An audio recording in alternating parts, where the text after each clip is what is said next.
Housing and Disability, a brief explanation of a complicated protected class, a production of Southwest Fair Housing Council. Federal fair housing laws establish that there are 7 protected classes. These classes include race, color, national origin, religion, sex, familial status, and lastly, disability. Please note, the housing provider is required by law to keep all information about disability confidential. Disability is perhaps one of the more complicated classes in fair housing.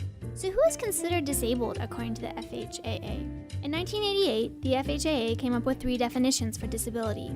The first one defines disability as a person with a physical, sensory, or mental impairment that substantially limits one or more major life function. The phrase physical, sensory, or mental impairment includes, but is not limited to, such diseases and chronic conditions as cancer, heart disease, HIV/AIDS, lupus, epilepsy, emotional illnesses, and others. By substantially limits, we mean any condition that significantly limits one's ability to perform one of life's major functions.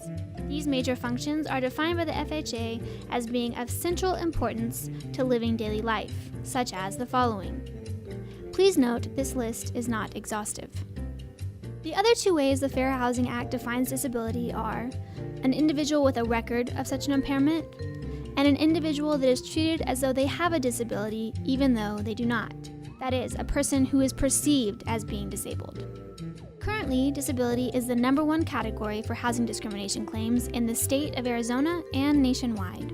Now that we understand how the FHA defines people with disabilities, we can delve into what people with disabilities are entitled to. People who are defined as disabled under fair housing laws are entitled to ask for 2 things in the context of housing: reasonable accommodations and modifications.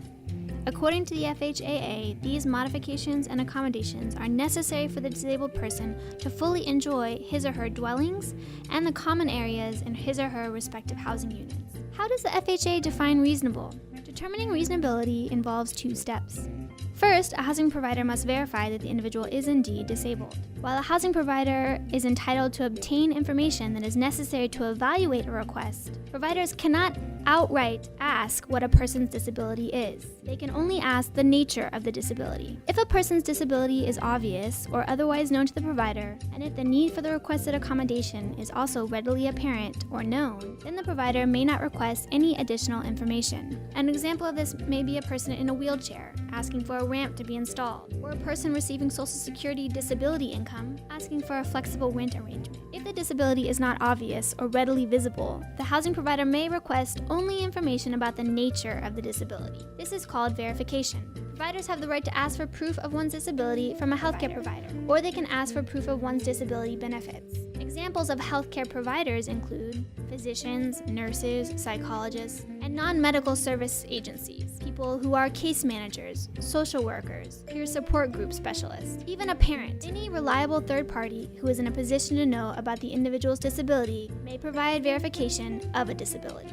Moving on to step 2. Once the individual's disability has been verified, then housing providers must examine whether or not the requested accommodation or modification is actually connected to the disability. In other words, is there a correlation between the request and the person's disability? If the disability and request are clearly related, then you move to step 3.